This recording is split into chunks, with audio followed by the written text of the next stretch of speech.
L'amiral Frank Gates était à 30 secondes de la mort et il n'en avait aucune idée. Après 10 ans d'attente, sa femme était enfin en train d'accoucher. Le bébé qu'ils avaient tant prié pour avoir allait enfin arriver. Mais dans le couloir de l'hôpital, un homme souriant, porteur d'un secret mortel, l'attendait.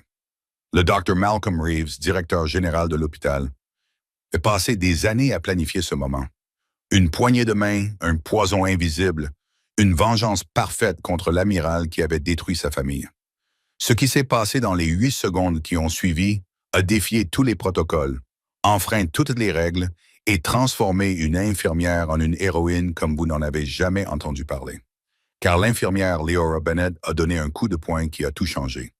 Avant de continuer, abonnez-vous à la chaîne et dites-nous d'où vous nous regardez dans les commentaires. Bonne lecture. Mais avant de découvrir comment cela se termine, nous devons revenir 8 heures en arrière. 8 heures avant le coup de poing, 8 heures avant le son, 8 heures avant que tout n'explose dans ce couloir, car cette histoire ne se résume pas à 8 secondes de violence. Elle concerne 27 ans de sacrifice. Elle concerne 10 ans d'espoir. Et elle concerne un homme qui avait manqué tout ce qui comptait jusqu'à la nuit où il a failli ne pas avoir la chance de réparer ses erreurs. L'amiral Frank Gates se tenait dans la salle de briefing de la base navale de Norfolk, terminant ce qu'il s'était promis d'être son dernier débriefing de mission avant que tout ne change. 27 ans de service, 27 ans à choisir le devoir plutôt que la famille, 27 ans de chaises vides lors des fêtes d'anniversaires manqués, d'appels téléphoniques à la maison qui se terminaient toujours par « Je suis désolé, mais je ne peux pas venir ». Les funérailles de son père, le mariage de sa sœur, la remise de diplôme de son neveu. Il avait tout manqué. Les commandants autour de la table discutaient de la logistique des déploiements du trimestre suivant, mais Frank n'écoutait plus vraiment. Son esprit était ailleurs. Sa main n'arrêtait pas de se diriger vers sa poche où son téléphone était en mode silencieux, attendant. Toujours attendant, puis il vibra. Frank le sortit et le nom de Lenora s'afficha à l'écran. Un message vocal. Son cœur s'arrêta de battre pendant 1 seconde, comme à chaque fois qu'elle l'appelait à l'improviste, avant qu'il n'appuie sur « play ». Sa voix retentit, tremblante d'émotion et d'autres choses, de douleur, d'anticipation, de joie. Frank, le médecin dit que c'est le moment. Le bébé arrive. J'ai besoin de toi ici. S'il te plaît, ne manque pas ça. 27 ans de discipline militaire, à rester calme sous le feu ennemi, à diriger des hommes dans des situations impossibles. Tout cela s'est effondré en un instant. Les mains de Frank se mirent à trembler lorsqu'il se leva de la table. Les autres officiers le regardèrent, perplexes, inquiets. « Messieurs, dit-il d'une voix à peine stable, ma femme est en train d'accoucher. Je dois y aller. » Il n'attendit pas la permission. Il n'attendit pas d'être congédié. Il sortit simplement, sortant déjà ses clés de sa poche, se déplaçant déjà plus vite que ne le permettait le protocole. En 27 ans, il avait tout manqué. Les petits moments, les grands moments, les moments qui définissent une famille. Mais pas celui-ci. Jamais celui-ci, celui-ci. Si vous croyez en ceux qui sacrifient tout pour leur famille, cliquez sur le bouton « S'abonner », car cet amiral a tenu sa promesse et ce qui va se passer ensuite va vous épater. Ne manquez pas ça. Frank a conduit jusqu'à l'hôpital, le cœur battant plus fort que lors de n'importe quelle situation de combat. Ce n'était pas de la peur, c'était quelque chose de plus grand. C'était 10 ans de prières exaucées qui devenaient enfin réalité. Il y a 10 ans, ils avaient commencé à essayer. 10 ans de rendez-vous chez le médecin et de traitement de fertilité. 10 ans d'espoir qui se construisaient et s'effondraient mois après mois. 3 fausses couches qui avaient presque brisé Lenora. Des nuits où Frank avait tenu sa femme dans ses bras pendant qu'elle pleurait, demandant à Dieu pourquoi c'était si difficile. Pourquoi tous les autres semblaient obtenir la seule chose qu'ils désiraient le plus. Ils avaient prié. Ils avaient attendu. Ils avaient presque abandonné. Et puis, il y a 6 mois, Lenora avait 42 ans et Frank 50. Le miracle s'est produit. Elle était enceinte. Contre toute attente, contre toutes les prévisions prudentes des médecins, Frank lui avait fait une promesse ce jour-là, debout dans leur cuisine, le test positif entre ses mains tremblantes. Je serai là quand ce bébé naîtra, quoi qu'il arrive. Aucun déploiement, aucune mission, aucun devoir ne m'empêchera d'être là quand notre enfant naîtra. Lenora avait pleuré et l'avait cru, même si 27 ans lui avaient appris que la marine passait toujours en premier. Mais ce soir, c'était différent. Ce soir, Frank tenait sa promesse. Il s'était arrêté dans une petite boutique de fleurs qui fermait pour la soirée et avait acheté toutes les roses et blanches qui restaient. Il était remonté dans sa voiture et avait répété ce qu'il dirait à sa fille. Oui, sa fille. Il l'avait appris 3 semaines auparavant. Une fille, Clara Hope Gates. Hope, car c'est ce qu'elle représentait. L'espoir qui avait failli mourir, mais qui avait refusé de rester enfoui. Les mains de Frank agrippèrent le volant lorsque l'hôpital apparut. Il pouvait le sentir. Ce sentiment irrésistible que toute sa vie l'avait mené à cet instant. Tous les sacrifices, tous les moments manqués, tous les choix qui lui avaient coûté si cher, ils étaient sur le point de prendre un sens différent. Ce soir, il n'était pas l'amiral Gates. Il n'était pas un commandant, un stratège ou un chef d'homme. Ce soir, il était simplement Frank, un père sur le point de rencontrer son miracle. Il se gara, prit les fleurs et franchit les portes de l'hôpital, rayonnant d'espoir à chaque pas. Il demanda à la réceptionniste où se trouvait la maternité et elle lui sourit, ce sourire complice que l'on adresse au père nerveux. Il accéléra le pas. Son téléphone vibra à nouveau. « Lenora, où es-tu? » Il répondit par un SMS, les pouces tremblants. « À 2 minutes. Je t'aime. » Frank tourna au coin du couloir menant à la maternité, le cœur si plein qu'il crut qu'il allait exploser. Il se demandait à quoi ressemblerait le visage de Clara, si elle aurait les yeux de Lenora ou son menton obstiné. À quoi ressemblerait son premier cri? S'il pleurerait lui aussi, probablement. Ce que Frank ignorait, c'est qu'à l'intérieur de cet hôpital, un homme qui le détestait l'attendait avec des intentions meurtrières. Le docteur Malcolm Reeves était assis seul dans son bureau d'angle au 5e étage, appliquant méthodiquement un gel transparent sur la paume de sa main droite. La substance était inodore, incolore, complètement invisible à l'œil nu. Derrière lui, des certificats tapissaient les murs, des diplômes de médecine de l'Université Johns Hopkins, des récompenses pour l'excellence dans l'administration des soins de santé, des photos de lui serrant la main de sénateur et de philanthrope. La façade respectable d'un guérisseur. Mais entre ses mains, la mort attendait avec une précision clinique. Pour comprendre pourquoi un guérisseur est devenu un tueur, il faut remonter 8 ans en arrière. 8 ans avant une opération militaire qui allait briser 2 familles et mettre un médecin discret et brillant sur la voie du meurtre. Il s'agissait d'un raid en Europe de l'Est. L'amiral Frank Gates a mené une opération secrète pour capturer Patrick Kane, un trafiquant d'armes qui fournissait des armes à des organisations terroristes. Kane était impitoyable, dangereux et avait échappé à la capture pendant 3 ans. Mais il avait commis une erreur. Il avait trop rapproché son réseau de chez lui, impliquant des membres de sa famille dans ses activités illégales. L'un de ces membres de la famille était David Reeves, le frère aîné et unique frère de Malcolm. David n'était pas un génie du crime. C'était un coordinateur logistique qui avait fait un choix terrible en aidant son cousin à transférer de l'argent et du matériel. Lorsque l'équipe de Gates est intervenue, l'opération a tourné à la violence. Patrick Kane a été tué en résistant à son arrestation. David Reeves s'est retrouvé pris entre 2 feux, non pas physiquement, mais juridiquement et effectivement. Les preuves étaient accablantes.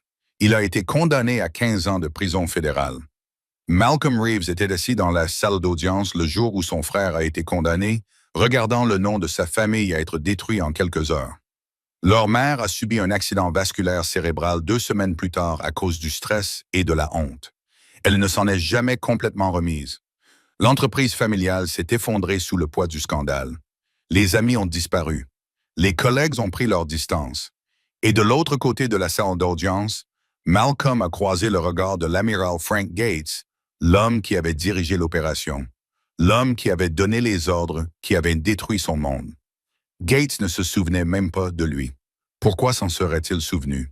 Malcolm n'était qu'un visage parmi d'autres dans la salle d'audience, une autre victime de la justice. Mais Malcolm se souvenait, et à ce moment-là, quelque chose de froid et de patient s'installa dans sa poitrine. La vengeance n'était pas un feu qui brûlait avec ardeur. C'était de la glace qui se formait lentement, couche après couche, année après année. Malcolm passa les 8 années suivantes à élaborer son plan avec la même précision méthodique qu'il avait autrefois utilisée pour sauver des vies. Il gravit les échelons de l'administration hospitalière, ciblant les postes proches des installations militaires. Lorsque le poste de PDG du Mercy General s'est libéré à seulement 25 km de la base navale de Norfolk, où résidait Gates, Malcolm a postulé. Il était surqualifié, brillant et absolument dévoué. Il a été embauché en moins d'un mois. Il a fait des recherches obsessionnelles sur Gates, a appris ses habitudes, sa carrière, sa famille. Et lorsqu'il a découvert que Lenora Gates était enceinte après des années d'infertilité, Malcolm a su exactement quand frapper. Il a commandé le poison auprès de fournisseurs du dark web qui ne posaient aucune question. Il l'a testé sur des rats de laboratoire dans le sous-sol de sa maison, perfectionnant le dosage pour qu'il tue en quelques minutes. Impossible à détecter sans équipement spécialisé. Son journal intime de cette semaine-là était effrayant par sa simplicité. Il m'a pris mon frère. Je vais lui prendre sa chance d'être père ce soir. L'attente était terminée. Le téléphone de Malcolm vibra, signalant un SMS d'un employé de l'hôpital qu'il avait payé pour surveiller l'arrivée de Gates. Gates était à 20 minutes. Malcolm se leva, appliqua le poison une dernière fois avec une précision chirurgicale et s'entraîna à sourire devant le miroir fixé à côté de son bureau. Le reflet montrait deux hommes, le PDG inquiet et le tueur de sang-froid, occupant le même espace. Il ajusta sa cravate, répéta une fois de plus sa salutation et se dirigea calmement vers le couloir de la maternité. Il se positionna parfaitement à l'endroit où Gates devait passer. Sa paume picotait légèrement à cause du poison. Son rythme cardiaque restait calme. 8 années de préparation avaient abouti à cela. Une poignée de main, un moment de confiance, un meurtre parfait déguisé en félicitations. Reeves avait tout prévu. Le moment, la dose, l'alibi. Mais il n'avait pas compté sur la seule personne dans cet hôpital qui pouvait sentir la mort elle-même. L'infirmière Laura Bennett se déplaçait dans l'aile du 4e étage de l'hôpital avec une efficacité douce, fruit de nombreuses années de pratique. Elle ajusta la perfusion de Mme Chen avec des mains expertes, vérifiant le débit tandis que la vieille femme lui souriait avec des yeux reconnaissants. « Vous êtes un ange, ma chère, » murmura Mme Chen. « La façon dont vous prenez soin des gens, c'est un don. » Léora lui rendit son sourire, ce sourire chaleureux qui mettait les patients à l'aise. « Je fais juste mon travail, Madame Chun. Reposez-vous maintenant. » Au bout du couloir, elle trouva une mère nerveuse qui accouchait pour la première fois, agrippée aux barrières du lit, respirant trop vite, les yeux écarquillés de peur. Léora s'assit à côté d'elle, lui prit la main et la guida à travers des exercices de respiration avec une autorité calme. Inspirez par le nez, expirez par la bouche. Vous y arrivez. Votre corps sait quoi faire. La respiration de la femme se stabilisa et elle serra la main de Léora en signe de remerciement. Plus tard, dans la salle de pause, l'une de ses collègues secoua la tête avec admiration. « Léora, tu es toujours si calme. Rien ne te perturbe. Où as-tu appris à être comme ça? » Léora marqua une pause, la main posée sur sa tempe, comme si elle se souvenait de quelque chose de lointain. « Juste une bonne formation, je suppose, » répondit-elle doucement, avant de se retourner pour ranger le chariot de médicaments. Ce que Mme Chen ignorait, ce qu'aucun d'entre eux ne savait, c'est que les mains douces qui l'examinaient avaient autrefois manipulé les substances les plus mortelles au monde. Il y a 6 ans, Léora Bennett ne portait pas de blouse. Elle portait un équipement tactique et travaillait dans une installation classifiée qui n'apparaissait sur aucun organigramme gouvernemental. La division de réponse aux toxines, une petite unité d'élite chargée d'identifier, de neutraliser et de répondre aux menaces chimiques et biologiques qui empêchaient la plupart des gens de dormir la nuit. Le rôle de Léora était unique, presque impossible à expliquer à des personnes extérieures. Elle avait un odorat hypersensible, capable d'identifier des composés chimiques à partir de leur odeur seule, à des concentrations de l'ordre de quelques parties par milliard. Alors que les autres analystes s'appuyaient sur des capteurs et des équipements de laboratoire, Léora pouvait entrer dans une pièce et dire si du gaz sarin y avait été présent 3 heures plus tôt. Elle pouvait sentir les organophosphates, les agents neurotoxiques, les toxines synthétiques qui n'avaient rien à faire en dehors des laboratoires. Ses instructeurs appelaient cela un don. Léora appelait cela une malédiction qu'elle avait appris à contrôler. Il y avait une mission dont son équipe parlait encore. L'entrepôt à Berlin, où les renseignements suggéraient la présence d'une cache d'armes chimiques. Les capteurs ne montraient rien. L'équipement leur donnait le feu vert. Mais Leora s'était arrêtée à l'entrée, le nez légèrement levé, les pupilles dilatées. Du sarin, avait-elle dit, des traces, déployées récemment, peut-être 6 heures auparavant. Ils avaient immédiatement évacué les lieux. Des équipes spécialisées sont intervenues en suivant tous les protocoles de sécurité. Elle avait vu juste. Ce jour-là, elle avait sauvé 12 vies, y compris la sienne. Son instructeur lui avait ensuite pris l'épaule et lui avait dit « Bennett, tu as le meilleur nez que nous ayons jamais eu. Tu es irremplaçable. Mais irremplaçable ne signifie pas incassable. » Le point de rupture est survenu en Europe de l'Est lors d'une mission qui hante encore ses rêves. Les services de renseignement avaient signalé une attaque à l'arme chimique. Mais lorsque l'équipe de Leora est arrivée, il était déjà trop tard. Un hôpital pour enfants, un réseau d'approvisionnement en eau contaminée, des dizaines d'enfants touchés avant que quiconque ne réalise ce qui se passait. Leora avait travaillé pendant 18 heures d'affilée pour identifier le composé, aider les médecins à comprendre les protocoles de traitement, faire tout ce pour quoi sa formation l'avait préparée. Mais elle n'avait pas pu tous les sauver. Elle avait tenu dans ses bras une fillette de 7 ans dans ses derniers instants. Une enfant dont elle n'a jamais su le nom, mais dont elle n'oubliera jamais le visage. Toutes ses compétences, toute sa formation, tous ses talents irremplaçables. Inutiles à ce moment-là. La fillette est morte dans ses bras et quelque chose en Leora est mort avec elle. 2 semaines plus tard, Leora a remis sa démission. Ses supérieurs ont tout essayé pour la faire changer d'avis. Ils lui ont proposé des promotions, de meilleures affectations, plus de ressources. Mais la décision de Leora était définitive. « Je ne peux plus faire ça, leur dit-elle. Je veux sauver des vies, pas nettoyer la mort. Je veux soigner, pas chasser. » Ses derniers mots en quittant l'établissement furent simples. « Je veux soigner, pas chasser. » Pendant 5 ans, elle trouva la vie tranquille dont elle rêvait. Le métier d'infirmière lui donna un but sans le poids de la sécurité nationale sur les épaules. Elle pouvait tenir des mains au lieu d'armes. Elle pouvait soulager la douleur au lieu de l'analyser. Elle avait enfoui son passé si profondément qu'elle en oubliait parfois qu'il avait existé. Ce soir-là, Leora a pointé pour son service de nuit et a été affectée à la maternité, son service préféré. Une nouvelle vie, de l'espoir, le début d'une famille plutôt que sa fin. Elle marchait dans le couloir, vérifiant les chambres, saluant les futures mères, l'esprit paisible et présent. Mais quelque chose a changé. Une étrange tension s'est installée dans son corps. Un picotement à la base de son crâne qu'elle n'avait pas ressenti depuis 5 ans. Son instinct, longtemps endormi, a commencé à lui murmurer. Elle s'est arrêtée en plein milieu d'un pas, a respiré profondément, a essayé de se débarrasser de cette sensation. Un collègue qui passait par là l'a remarqué. « Ça va, Leora? » Leora a esquissé un sourire. Oui, ce n'était rien. Mais son regard s'est posé au bout du couloir et le malaise ne la quittait pas. Si vous ne supportez pas les gens qui abusent de leur pouvoir pour faire du mal à des innocents, commentez « Plus de vengeance pour l'instant. » Car que va-t-il se passer dans ce couloir? Cela va prouver que le mal ne gagne pas quand les gens bienveillants regardent. Dans 15 minutes, toutes les compétences qu'elle avait essayé d'oublier allaient lui revenir en mémoire. Et le choix qu'elle allait devoir faire serait le plus violent de toute sa vie. 3 personnes, 3 chemins différents, un couloir, un moment qui allait tout changer. L'amiral Frank Gates se gara sur le parking de l'hôpital.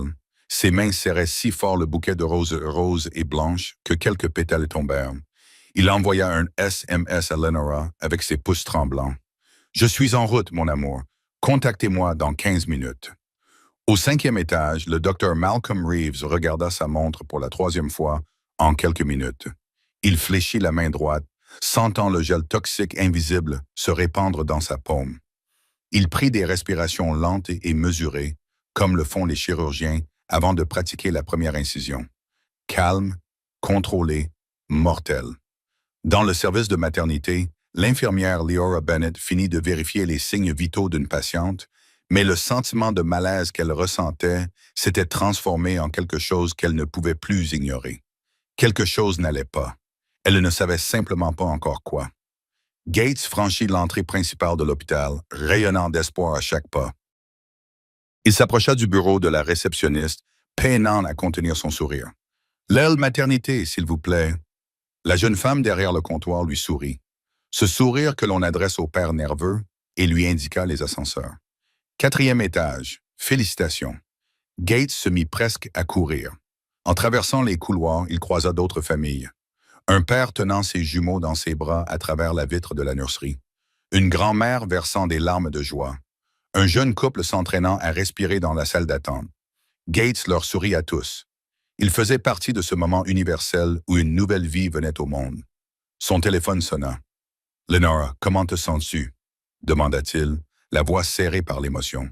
« J'ai peur, je suis excité.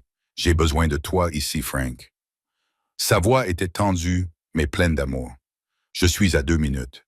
Je t'aime, » dit-il avant de raccrocher et d'accélérer le pas, son esprit répétant déjà ce qu'il dirait à sa fille. « Bonjour, Clara. Je suis ton papa. Je suis désolé d'avoir fait attendre ta maman et toi, mais je suis là maintenant. Je suis là. » Il tourna au coin du couloir menant à la maternité, tout son corps vibrant d'anticipation. Pendant ce temps, le docteur Malcolm Reeves se tenait dans ce même couloir, son téléphone affichant les images d'une caméra de sécurité montrant les portes d'entrée du bâtiment. Son visage restait parfaitement calme, mais à l'intérieur, une froide satisfaction s'épanouissait. 8 ans. 8 ans d'attente. Ce soir, justice sera faite. Il glissa le téléphone dans sa poche et se mit en position, faisant semblant de consulter un bloc-notes. Il savait exactement où Gates allait passer. Il avait étudié ce couloir pendant des mois, chronométré le trafic piétonnier, identifié l'endroit idéal. Il vérifia une dernière fois la paume de sa main. Le poison était invisible, indétectable, parfait. Il leva les yeux et vit Gates tourner au coin, des fleurs à la main, le visage rayonnant d'espoir. Reeves afficha son sourire le plus chaleureux et le plus professionnel, le sourire d'un PDG attentionné accueillant un invité d'honneur. 10 secondes avant le contact. Puis Leora se figea. Elle se dirigeait vers le poste des infirmières quand cela la frappa. Une sensation si faible que la plupart des gens ne l'auraient jamais remarqué. Mais Leora n'était pas comme la plupart des gens. Métallique, organique, anormale. Ses pupilles se dilatèrent involontairement. Sa respiration changea sans qu'elle en ait conscience. 5 années de paix s'effondrèrent en un instant, tandis que son entraînement reprenait vie. Elle entra dans le couloir, le nez légèrement levé, asselant les composés. L'odeur était plus forte ici. Ses yeux balayèrent le couloir et se fixèrent sur 2 hommes. L'un marchait avec des fleurs et semblait joyeux. L'autre se tenait immobile avec un bloc-notes et un sourire qui n'atteignait pas ses yeux. Son esprit passa en mode d'évaluation rapide. Le genre d'analyse instantanée qui avait sauvé son équipe à Berlin. Base organophosphoré. Non, composé synthétique. Définitivement synthétique. Poison de contact à absorption. Dose mortelle. Il fallait agir en quelques secondes, pas en quelques minutes. Elle regarda avec horreur l'homme au bloc-notes, le PDG, qu'elle reconnaissait maintenant, tendre la main vers l'amiral. Elle vit Gates commencer à tendre la main. Cette poignée de main confiante entre 2 inconnus sur le point de sceller une condamnation à mort. La voix de son instructeur résonna dans sa mémoire. « Tu auras quelques secondes, pas quelques minutes. Fais confiance à ton instinct. » Elle calcula la distance. 15 mètres. Trop loin pour crier et être entendue à temps. Trop loin pour expliquer.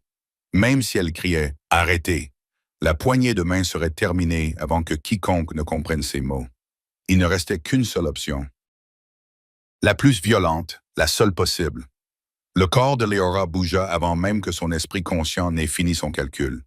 Elle se précipita en avant, les jambes battant l'air, le cœur battant à tout rompre. 6 mètres, 4,5 mètres, 3 mètres. Elle pouvait désormais voir le poison sur la paume de Reeves. Pas visuellement, mais elle savait qu'il était là. Elle pouvait sentir son odeur moléculaire devenir plus forte à chaque pas. Dans 5 secondes, l'infirmière Leora Bennett allait commettre un acte qui allait la faire arrêter, enquêter et changer à jamais les soins de santé. Parce que parfois, la seule façon de sauver une vie est de donner un coup de poing. Le temps semblait s'effondrer sur lui-même, alors que tout ralentissait jusqu'à s'arrêter.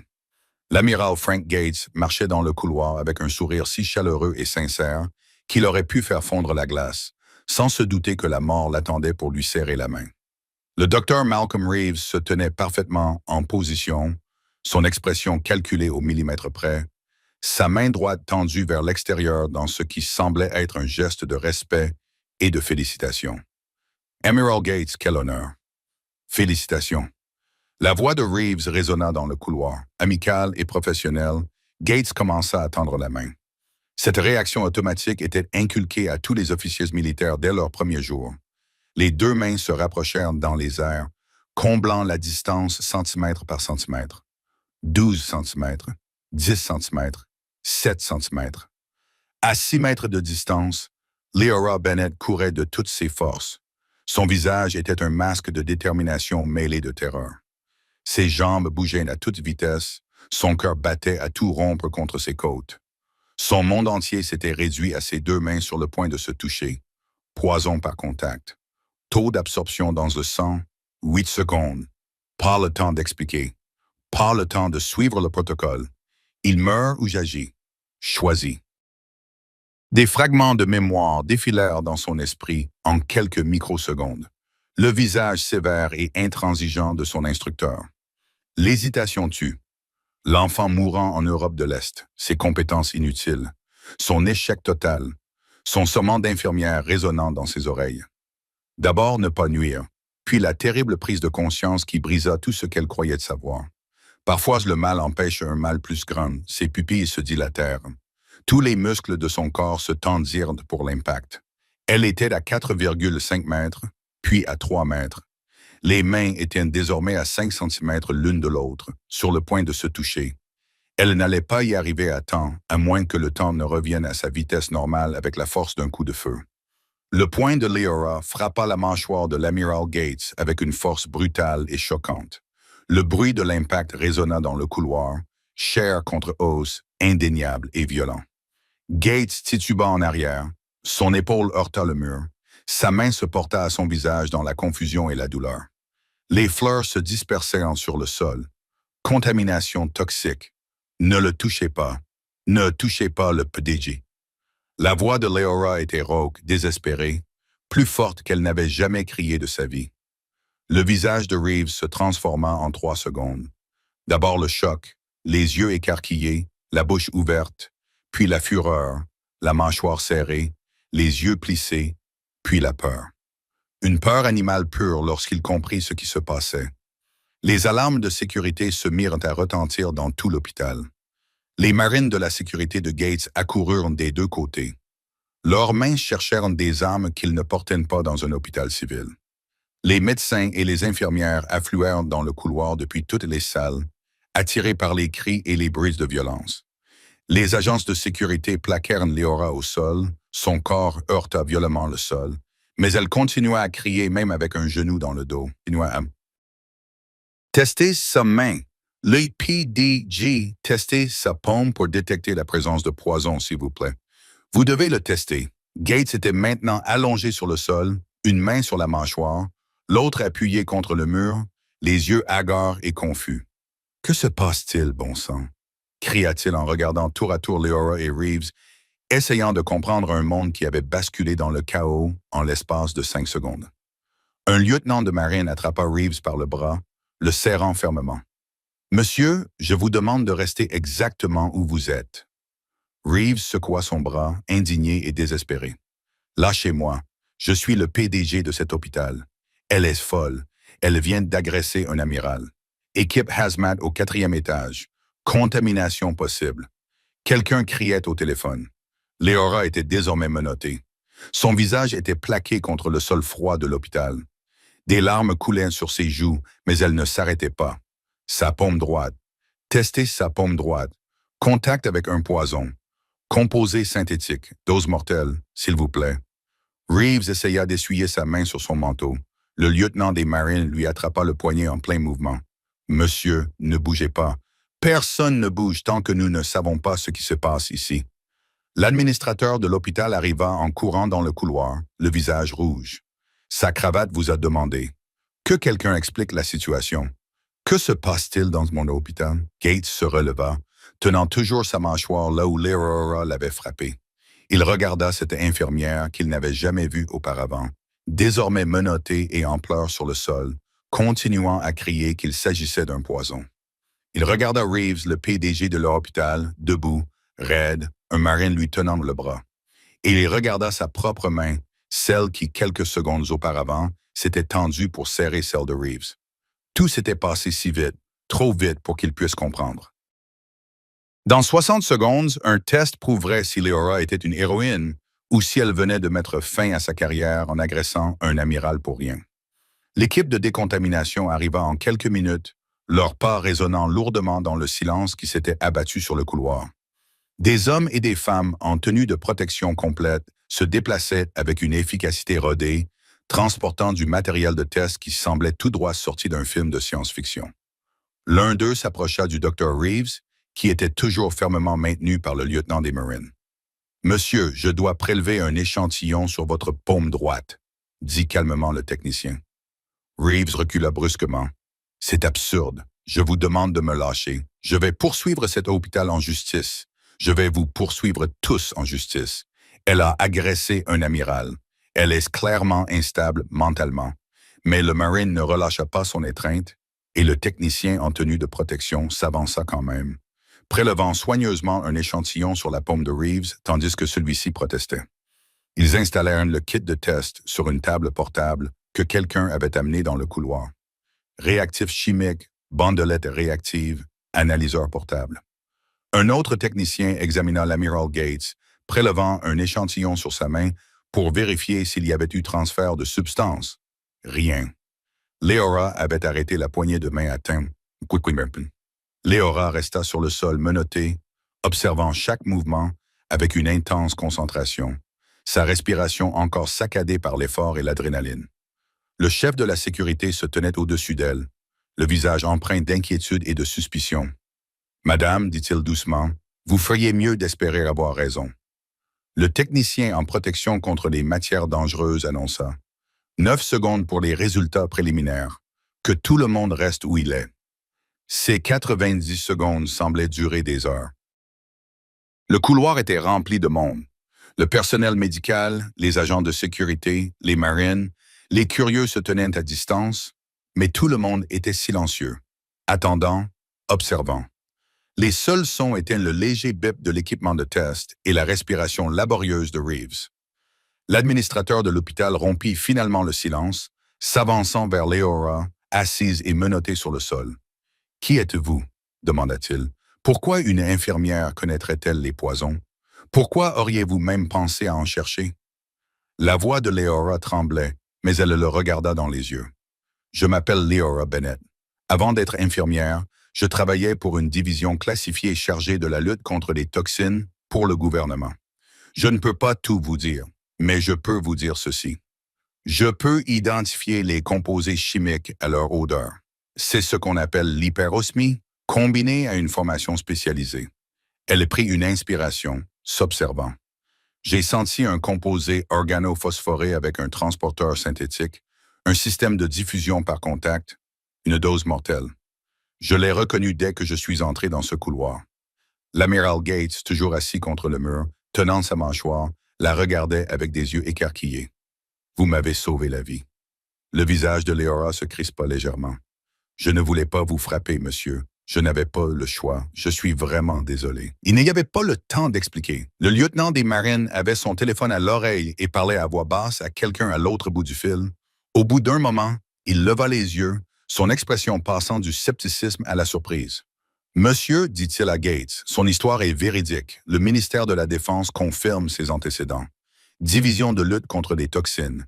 Licenciée avec les honneurs il y a 6 ans. » Elle dit la vérité. La tension dans le couloir s'est instantanément dissipée. Les visages qui regardaient Leora avec suspicion affichaient désormais de la confusion, de l'inquiétude et une prise de conscience naissante. Si elle disait la vérité sur son passé, disait-elle aussi la vérité sur le poison? Le technicien en matière dangereuse qui examinait la bandelette réactive s'est soudainement figé. Son visage a changé. « Oh mon Dieu » a-t-il murmuré. Tout le monde s'est tourné vers lui. « Nous avons un résultat positif » a-t-il dit d'une voix plus forte. « Composé synthétique officiel inconnu hautement toxique. Cette substance aurait été mortelle au contact. » Un halètement collectif parcourut le couloir. Chaque visage traita l'information à une vitesse différente. L'expression de Gates passa de la confusion au choc, puis à une profonde prise de conscience. Cette femme lui avait en fait sauvé la vie. Le visage de Leora affichait un soulagement pur. Des larmes coulaient librement maintenant que le poids de ce qui aurait pu arriver s'abattait sur elle. Et Reeves. Son visage perdit toute couleur, devenant gris cendré, alors que son monde s'écroulait autour de lui. La voix de l'administrateur de l'hôpital tremblait. « Appelez la police! Appelez le FBI! Verrouillez cet hôpital! Personne ne quitte cet étage! » Les Marines entourèrent immédiatement Reeves, leur attitude passant de la retenue à quelque chose de beaucoup plus sérieux. Le chef de la sécurité s'agenouilla et retira les menottes de Leora avec des mains qui tremblaient légèrement. « Madame, dit-il doucement, je vous présente mes excuses. » Reeves passa alors à l'action, soudainement et désespérément. Il tenta de s'enfuir, de courir vers la cage d'escalier, mais il fit à peine 3 pas avant que 2 Marines ne le plaquent au sol. Il heurta violemment le sol et quelque chose en lui sembla se briser. Pas son corps, mais son contrôle. Vous ne comprenez pas. Il hurla depuis le sol, la voix rauque après 8 ans de rage refoulée. Il a tué ma famille. Il a détruit tout ce que j'avais.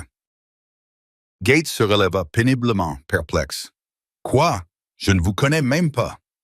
Patrick Kane, hurla Reeves tandis que les Marines le relevaient.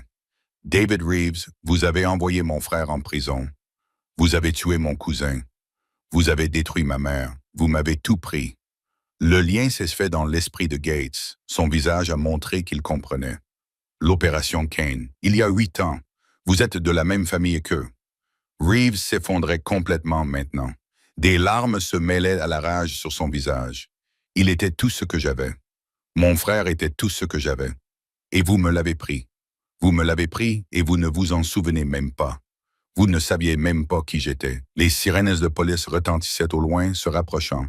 Les agents fédéraux allaient bientôt arriver. Mais Reeves continuait de parler, les aveux jaillissant de lui comme du poison d'une blessure. J'ai attendu 8 ans. 8 ans. J'ai planifié chaque détail. C'était parfait. C'était de la justice. Il tourna la tête pour lancer un regard plein de haine à Leora. Et elle a tout gâché. Si vous défendez la justice, cliquez sur « J'aime » dès maintenant. Leora prouve simplement qu'une seule personne attentive peut mettre fin au mal. Commentez, les héros étaient des minables.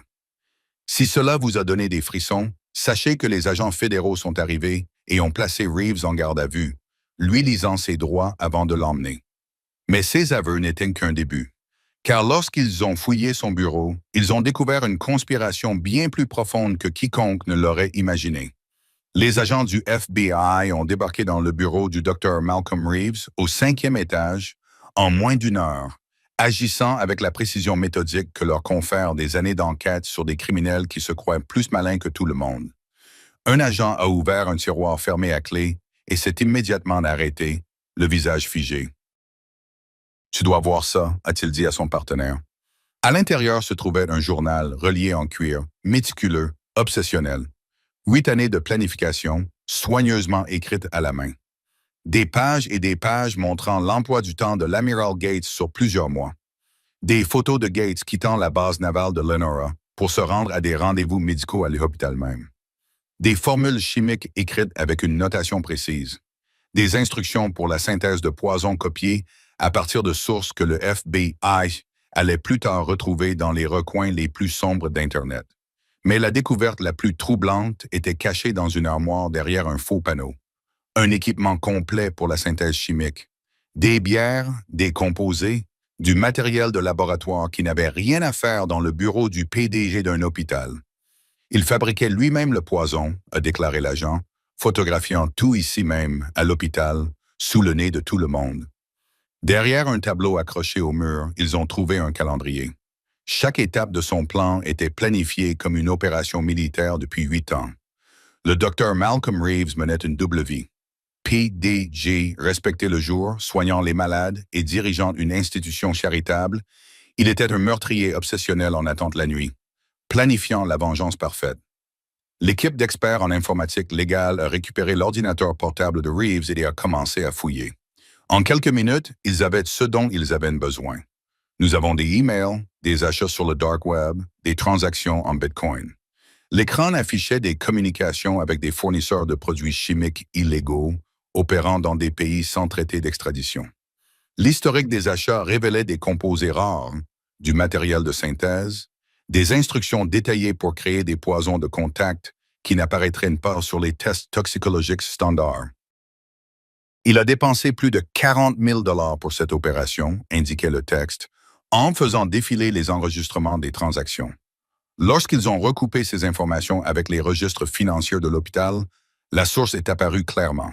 Il avait détourné l'argent, prélevé sur les fonds opérationnels de l'hôpital pendant 3 ans, en quantité suffisamment faible pour ne pas déclencher d'audit. Ajoutez le détournement de fonds et la fraude au chef d'accusation, a déclaré l'agent principal du FBI en prenant des notes. Les preuves s'accumulaient. Reeves avait fait des recherches obsessionnelles sur la famille de Gates pendant 2 ans, avant même que la grossesse ne soit annoncée.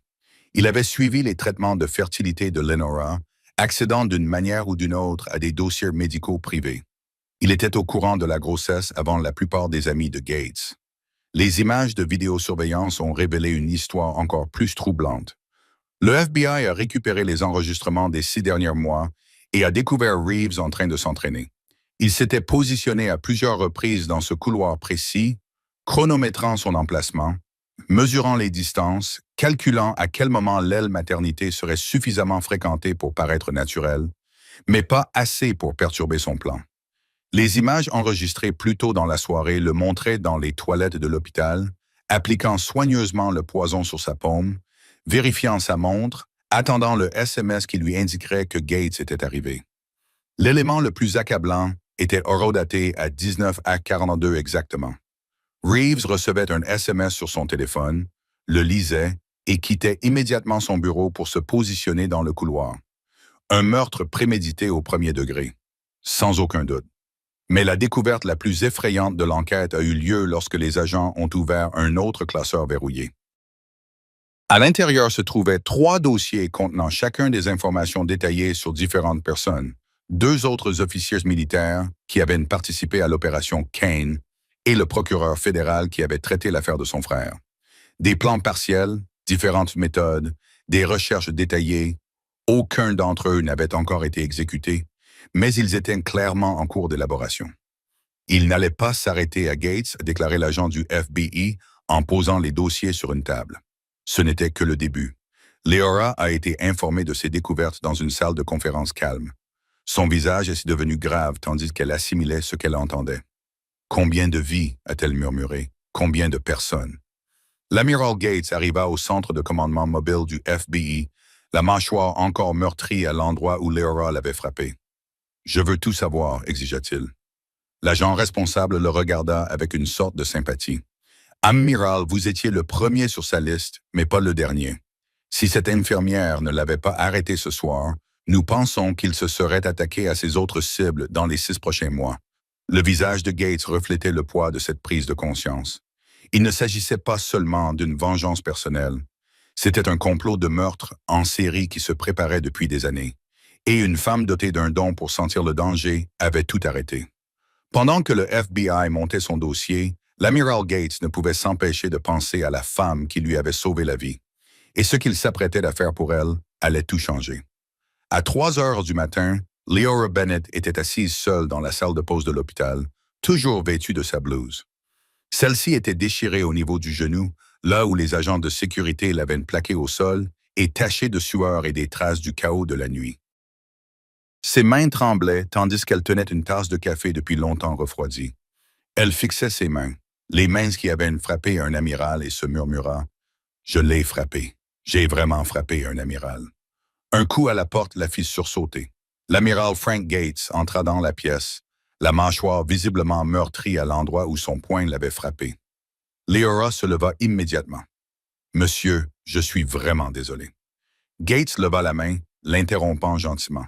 « Arrêtez, s'il vous plaît. » Il s'assit en face d'elle, non pas en tant qu'amiral face à une subordonnée, mais en tant qu'être humain face à un autre. « Vous m'avez sauvé la vie ce soir, infirmière Bennett. » Les larmes de Leora commencèrent alors à couler, l'adrénaline s'estompant enfin, ne laissant place qu'à l'émotion brute qui se cachait derrière. « Je n'avais pas le temps, je ne pouvais pas expliquer. J'ai juste réagi. » Gates se pencha en avant, la voix calme et sincère. « Vous avez fait la chose la plus difficile qui soit. Vous avez fait confiance à votre formation, alors que tout le monde vous disait que vous étiez folle. Alors que le protocole vous disait d'attendre, de poser des questions, de suivre les procédures appropriées, vous avez ignoré tout cela parce que vous saviez ce qui était juste. J'avais peur de me tromper, dit Leora, la voix brisée. Et si je m'étais trompé? Et s'il n'y avait pas de poison et que je vous avais agressé pour rien? Mais vous ne vous êtes pas trompé, dit simplement Gates. Et grâce à vous, je vais pouvoir rencontrer ma fille. Il fit une pause et ses mots suivants eurent encore plus de poids. Lenora a eu des complications ce soir. Accouchement à haut risque. Ils ont dû pratiquer une césarienne d'urgence. J'étais peut-être le seul membre de la famille qui pouvait être là. Tu comprends ce que je te dis? Les yeux de Leora s'écarquillèrent lorsqu'elle comprit pleinement ce qu'elle avait empêché. Il ne s'agissait pas seulement de la vie de Gates.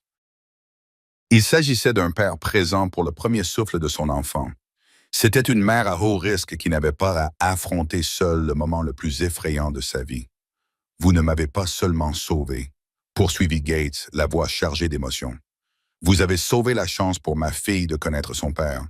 Vous avez sauvé ma femme de me perdre lors de ce qui aurait dû être la nuit la plus heureuse de sa vie. Ils restèrent assis un long moment, accablés par le poids de cette vérité. Finalement, Leora prit la parole. J'ai quitté mon ancienne vie parce que j'étais fatigué de la mort. Je voulais soigner les gens, pas traquer les menaces. La réponse de Gates fut immédiate. Vous avez soigné. Vous avez soigné l'avenir de ma famille. 2 heures plus tôt, alors que Leora était menottée dans le couloir et que les agences du FBI envahissaient le bâtiment, Lenora Gates se trouvait dans une salle d'accouchement, luttant pour sa vie et celle de ses bébés. Les médecins avaient pris leur décision. Césarienne d'urgence. Complications croissantes. Le temps presse. Où est-ce Frank? Lenora avait crié à travers la douleur. Où est-ce mon mari? Une infirmière s'était précipitée avec des nouvelles. Il arrive. Il y a eu un incident, mais il est sain et sauf. Il est en route. Et puis, la petite Clara était née. Son premier cri a rempli la salle d'accouchement au moment où Gates a franchi les portes en courant. La mâchoire meurtrie, toujours escortée par les agents du FBI qui l'avaient autorisé à entrer. Il a vu sa fille pour la première fois et tout le reste, le poison, l'enquête, le chaos ont disparu. Une pure transcendance a envahi son visage. Lenora, épuisée et en larmes, l'a regardé et lui a dit « Tu as réussi, tu as tenu ta promesse. » Gates avait pris Clara dans ses bras, ce petit miracle qu'ils avaient attendu pendant 10 ans, et avait murmuré « J'ai failli ne pas le faire. Quelqu'un s'est assuré que je le fasse. » De retour dans la salle de pause, Gates a sorti son téléphone et a montré à Leora une photo de la petite Clara, émaillotée et dormant paisiblement. « C'est elle que tu sauves ce soir, Clara Hope. » Gates, Leora toucha l'écran avec des doigts tremblants. Les larmes coulaient maintenant librement. Quelque chose avait changé en elle. Une prise de conscience qui s'était développée depuis le moment où elle avait senti ce poison. Je pensais avoir laissé derrière moi le fait de sauver des vies lorsque j'avais quitté mon ancien travail. Mais ce n'était pas le cas. J'avais simplement changé ma façon de le faire. Gates se préparait à partir. Pas à partir, mais il dit alors, « Le conseil d'administration de l'hôpital souhaite vous rencontrer demain. » La peur traversa le visage de Leora. « Est-ce que je vais être licencié? » Gates sourit, le premier vrai sourire depuis son arrivée. « Je pense que c'est tout le contraire. Mais je les laisserai vous le dire. » Il tendit la main. Cette fois, c'était un geste d'amour. Sûr et propre. Ils se serrèrent la main correctement. La poignée de main qui aurait dû avoir lieu dans ce couloir, celle qui l'aurait tué si Leora n'était pas intervenue. « Merci, Leora, » dit Gates doucement. « Pour ma vie, pour ma famille, pour tout. Si ce moment vous a touché droit au cœur, partagez cette vidéo avec quelqu'un qui a besoin de voir que les gens bien finissent toujours par gagner. Commentez, foi restaurée. Si Leora et Gates viennent de vous rappeler pourquoi nous nous battons pour ce qui est juste, ce que le conseil d'administration de l'hôpital s'apprêtait à offrir à Leora, ce n'était pas seulement un emploi. C'était une révolution. Et l'amiral Gates, il était sur le point de s'assurer que tous les hôpitaux américains tirent les leçons de ce qui s'était passé cette nuit-là. Le lendemain matin, Leora Bennett était assise dans une salle de conférence, vêtue d'une tenue professionnelle qu'elle avait empruntée à un collègue, les mains jointes sur ses genoux pour les empêcher de trembler. En face d'elle se trouvait le conseil d'administration de l'hôpital, des administrateurs et une équipe d'avocats dont les expressions ne trahissaient rien.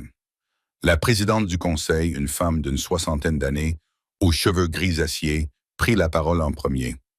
Mademoiselle Bennett, hier soir, vous avez commis une agression dans l'enceinte de l'hôpital. Le cœur de Leora se serra. Ça y était. Elle allait être licenciée, peut-être arrêtée, et son permis d'exercer la profession d'infirmière révoqué. Vous avez également empêché un meurtre, révélé des failles catastrophiques dans la sécurité et sauvé la vie d'un officier militaire décoré. La présidente du conseil fit une pause, laissant ses paroles faire leur effet. Nous avons une proposition à vous faire. Leora leva les yeux, le visage empreint à la fois de confusion et d'espoir. Un membre du conseil se pencha en avant. Nous n'avons jamais connu une situation comme celle-ci, et nous ne voulons plus jamais la revivre. Le président du conseil d'administration poursuivit. Nous créons un nouveau poste, celui de directeur de la sécurité et de l'évaluation des menaces. Quoi? Murmura Leora. L'explication ne se fit pas attendre. Révision complète du protocole de sécurité de l'hôpital. Formation du personnel à la détection des menaces, mise en place de systèmes de dépistage chimique et biologique. Pouvoir d'arrêter toute procédure si la sécurité était compromise. Augmentation substantielle du salaire. Et puis, le rebondissement. Ce poste avait été proposé et partiellement financé par l'amiral Gates. Leora était visiblement sous le choc. C'est lui qui a fait cela. L'avocat acquiesça. Il s'est également assuré que vous ne feriez l'objet d'aucune poursuite pénale. Légitime défense et défense d'autrui. Tout a déjà été réglé. Ce que Leora ignorait, c'est que 12 heures plus tôt, alors qu'elle était assise seule dans la salle de pause, l'amiral Gates avait participé à une conférence téléphonique avec des responsables du Pentagone et le conseil d'administration de l'hôpital pour la défendre. Son argumentation avait été directe et percutante. Nous dépensons des milliards pour la sécurité physique, les armes, les bombes, les détecteurs de métaux, mais les menaces chimiques et biologiques dans les établissements de santé civile étaient complètement ignorées. Il avait proposé d'utiliser Leora comme étude de cas, un programme modèle dans cet hôpital qui pourrait être étendu à toutes les installations militaires adjacentes et, à terme, aux hôpitaux civils de tout le pays. Lorsqu'un général du Pentagone avait remis en question le coup, Gates n'avait pas reculé. Je veux que nous financions la prévention des menaces. Cette infirmière a des compétences qui m'ont sauvé la vie. Combien d'autres menaces nous échappent actuellement? Parce que nous n'avons pas de personne comme elle pour y prêter attention. Gates avait mis son argent là où était sa conviction. Une subvention personnelle de 500 000 $ pour établir ce qu'il appelait déjà le protocole Bennett. Le conseil d'administration en avait immédiatement compris la valeur. Les relations publiques à elles seules valaient des millions, mais les améliorations réelles en matière de sécurité pouvaient sauver d'innombrables vies. L'argument final de Gates avait scellé l'affaire. Elle m'a frappé pour me sauver la vie. Le moins que je puisse faire, c'est m'assurer qu'elle puisse sauver d'autres personnes. De retour dans le présent, Leora réfléchissait à l'offre, l'esprit en ébullition. J'ai quitté mon ancienne vie parce qu'elle tournait autour de la mort. On dirait que le président du conseil a terminé sa pensée. Comme utiliser vos compétences uniques pour prévenir la mort au lieu de simplement y réagir. Oui, dit Leora doucement. Exactement. Elle prit une inspiration. Je vais le faire. À une condition, dirent les membres du conseil en échangeant des regards. Laquelle? Je formerai tous les membres du personnel qui le souhaitent, pas seulement les agents de sécurité, les infirmières, les médecins, les concierges et les agents d'entretien. Tous ceux qui s'intéressent à la question seront formés, car n'importe qui peut être la personne qui remarque quelque chose d'anormal. La présidente du conseil sourit pour la première fois. C'est ce que nous espérions entendre. En 3 mois, Leora Bennett allait transformer cet hôpital. En 6 mois, ses protocoles allaient se répandre dans tout le pays. Et en moins d'1 an, elle empêcherait 3 autres meurtres dont personne n'aurait jamais rien su. Mais Reeves, son histoire allait se terminer très différemment. 3 jours plus tard, le Dr Malcolm Reeves se tenait devant la Cour fédérale, vêtu d'une combinaison orange et menottée, un contraste saisissant avec les costumes sur mesure et l'image soignée qu'il avait entretenue pendant 8 ans. Le procureur lut les chefs d'accusation d'une voix qui résonna dans la salle d'audience bondée. Tentative de meurtre au 1er degré. Possession d'armes chimiques illégales. Détournement de fonds hospitaliers pour un montant total de 230 000 $ sur 5 ans. Complicité de meurtre à plusieurs reprises. Fraude et abus de pouvoir. Le juge regarda Reeves. Comment plaidez-vous? Son avocat commença. Non coupable pour cause de culpabilité. La voix de Reeves résonna dans la salle d'audience. Je plaide coupable pour tous les chefs d'accusation. La salle d'audience fut prise d'un murmure. Son avocat se tourna vers lui et lui murmura d'un ton pressant. Mais Reeves l'ignora. C'est moi qui ai fait ça. Je l'ai planifié pendant 8 ans. J'aurais réussi sans cette infirmière. 6 semaines plus tard, l'audience de détermination de la peine attira une foule nombreuse dans la salle d'audience. Les médias remplissaient la tribune. Lamoureux Gates était assis au premier rang avec Lenora à ses côtés. Leora Bennett monta à la barre et décrivit cette nuit-là avec une précision clinique. L'odeur qu'elle avait détectée, sa formation, la décision impossible à prendre en une fraction de seconde. Je ne m'étais jamais senti aussi sûr de moi et aussi terrifié à la fois. Elle témoigna. Gates témoigna ensuite d'une voix calme mais chargée d'émotion. Il n'a pas seulement essayé de me tuer. Il a essayé de priver ma fille de son père. J'ai servi mon pays pendant 27 ans. J'ai affronté des combattants ennemis dans des zones de guerre, mais je ne m'attendais pas à trouver le mal dans un couloir d'hôpital. L'accusation projeta des pages du journal de Reeves sur des écrans pour que tout le monde puisse les voir. Ses plans obsessionnels étaient mis à nu. Une entrée se démarquait, effrayante par sa cruauté. Je veux qu'il meure en pensant au bébé qu'il ne connaîtra jamais. Lorsque Reeves a eu l'occasion de s'exprimer, il s'est levé lentement. Je ne demande pas la clémence. J'ai eu 8 ans pour faire un autre choix. Je ne l'ai pas fait. Il a marqué une pause, la voix vide. Mais l'amiral Gates doit savoir. Patrick Kane a détruit ma famille bien avant cette opération. Mon frère n'a plus jamais été le même après s'être associé à lui. Ma vengeance ne les aurait pas ramenés. Elle m'aurait simplement détruit. Sa voix se brisa. Cela m'a détruit. La déclaration du juge fut mesurée et définitive. Dr. Reeves, vous occupiez un poste de confiance. Vous soignez les malades. Vous dirigiez une institution de miséricorde. Au lieu de cela, vous êtes devenu ce que vous prétendiez détester. Quelqu'un qui détruit des familles. La sentence fut sévère. 25 ans pour tentative de meurtre. 10 ans pour possession d'armes, peine à purger simultanément. 5 ans pour détournement de fonds, peine à purger consécutivement. Total, 30 ans. Pas de possibilité de libération conditionnelle avant 25 ans. Reeves ne montra aucune réaction. Son visage était vide, déjà absent. Gates et Lyra observaient avec une satisfaction tranquille, sans se réjouir, simplement en reconnaissant avec gravité que justice avait été faite. Alors que les gardes emmenaient Reeves, il a regardé Gates une dernière fois. Plus avec haine, mais avec vide. Mais les conséquences ne se sont pas arrêtées à Reeves. Les enquêteurs fédéraux ont creusé plus profondément pour comprendre comment un homme avec son passé avait pu devenir PDG d'un hôpital. Les médias se sont emparés de l'affaire. Les gros titres ont crié au manquement à la sécurité et à la corruption systémique.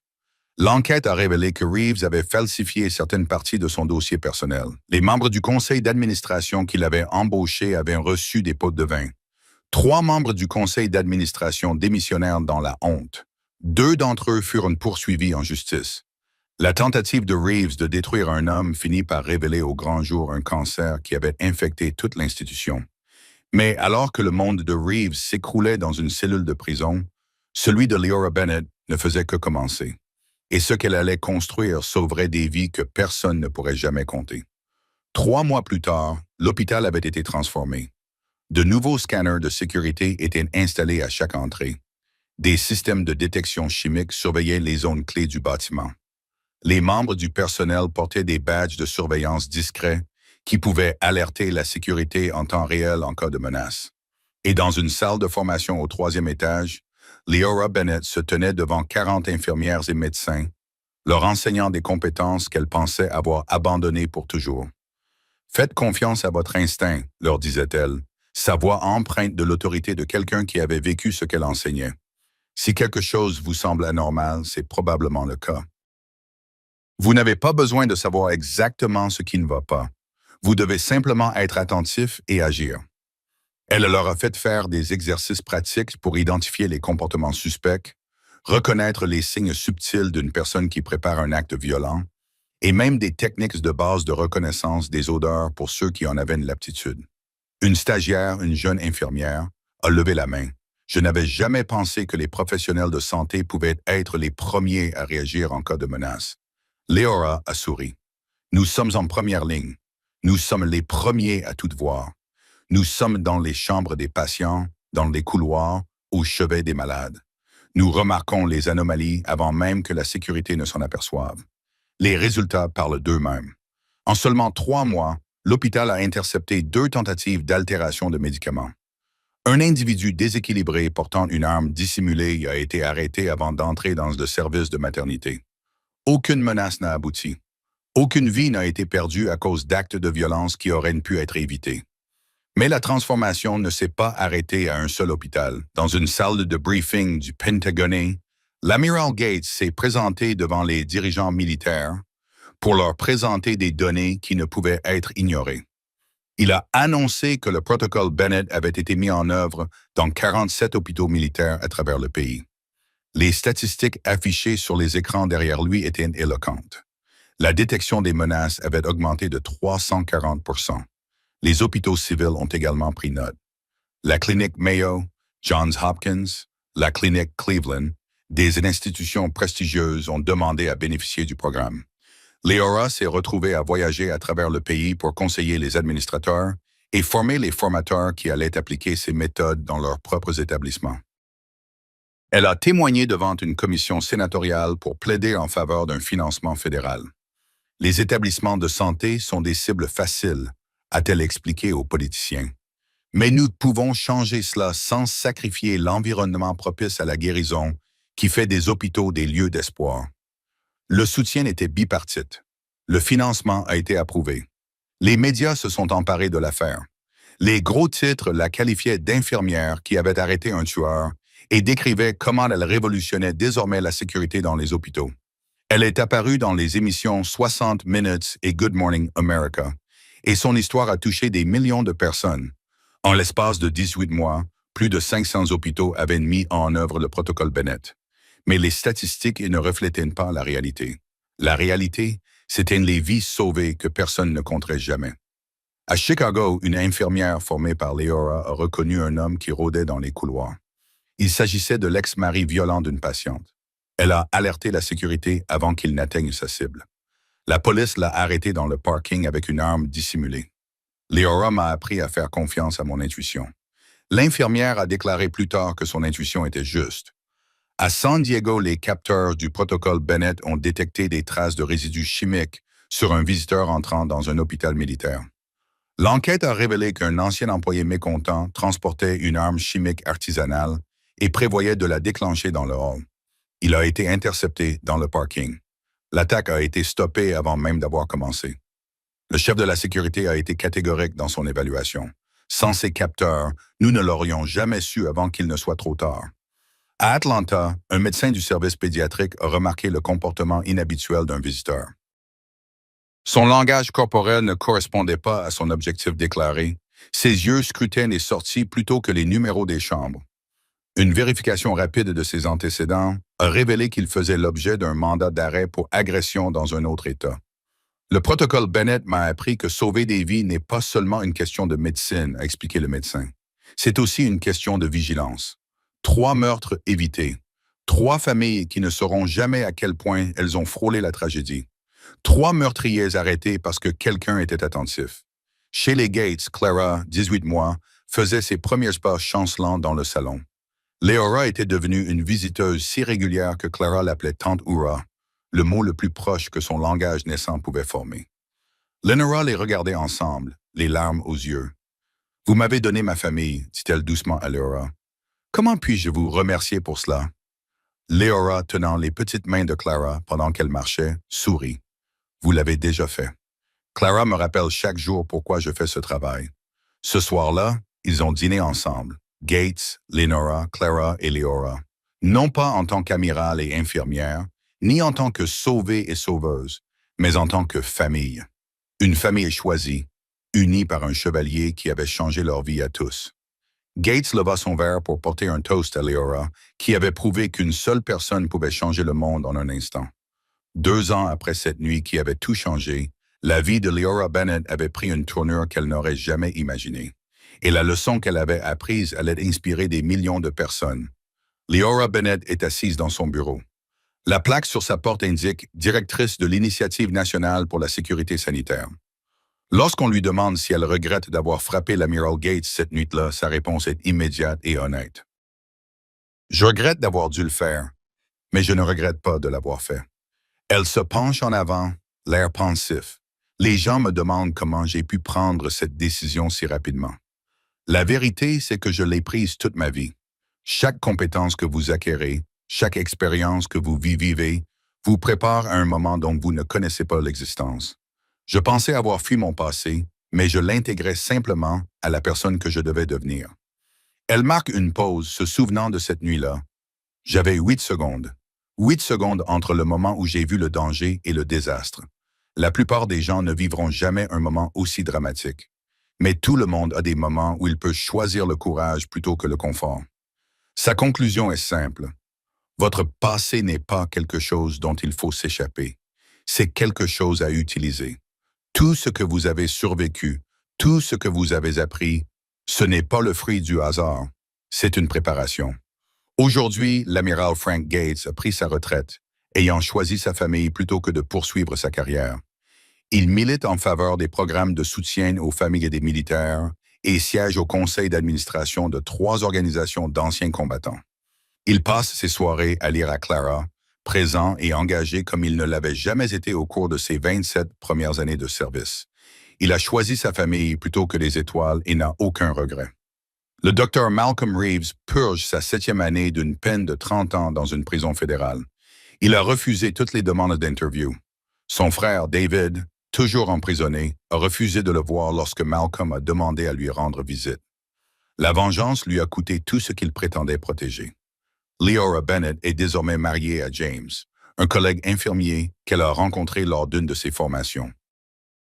Elle attend leur premier enfant et continue à étendre le protocole Bennett aux hôpitaux de tout le pays.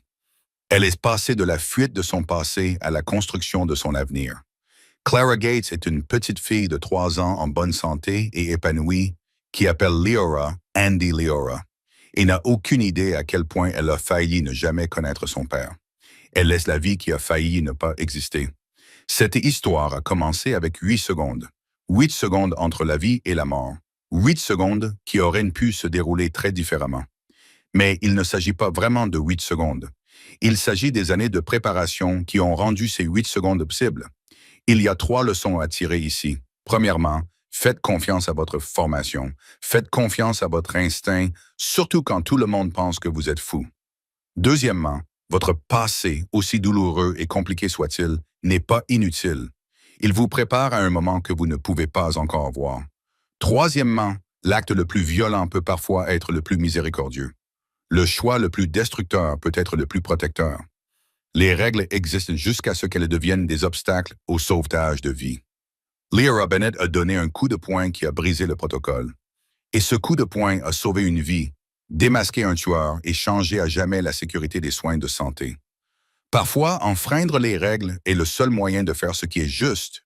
Parfois, les héros les plus discrets sont ceux qui n'ont pas peur de faire du bruit quand cela compte le plus. Cette histoire est vraie. Le danger était réel. Le courage de Leora était réel. Et le choix qu'elle a fait, ce choix s'offre à nous tous sous différentes formes chaque jour. Si vous pensez que des personnes comme Leora méritent d'être célébrées, si vous ne supportez pas les personnes qui abusent de leur pouvoir comme Reeves l'a fait, alors vous devez faire 3 choses dès maintenant. Premièrement, abonnez-vous à cette chaîne. Nous racontons des histoires où le bien triomphe du mal, où les héros gagnent, où justice est faite. Deuxièmement, cliquez sur le bouton « J'aime » et partagez cette vidéo. Quelqu'un dans votre entourage a besoin de voir qu'une seule personne attentive peut mettre fin au mal. Troisièmement, commentez ci-dessous. Je défends la justice. Prenez position moralement. Montrez aux trolls et aux cyniques que les gens bienveillants vous regardent et que nous ne resterons pas silencieux. Faites-le dès maintenant. J'attendrai. Et dites-le moi dans les commentaires. Quel moment de votre vie vous a préparé à quelque chose que vous ne saviez pas qui allait arriver? Quand votre passé est-il devenu votre super pouvoir? Parlons-en. Si vous souhaitez en savoir plus sur le protocole Bennett et sur la manière dont les hôpitaux mettent en œuvre la détection des menaces, j'ai laissé des liens dans la description. Vous trouverez également des ressources pour signaler les comportements suspects dans les établissements de santé. Si vous aimez cette histoire, cliquez sur l'écran pour en voir d'autres.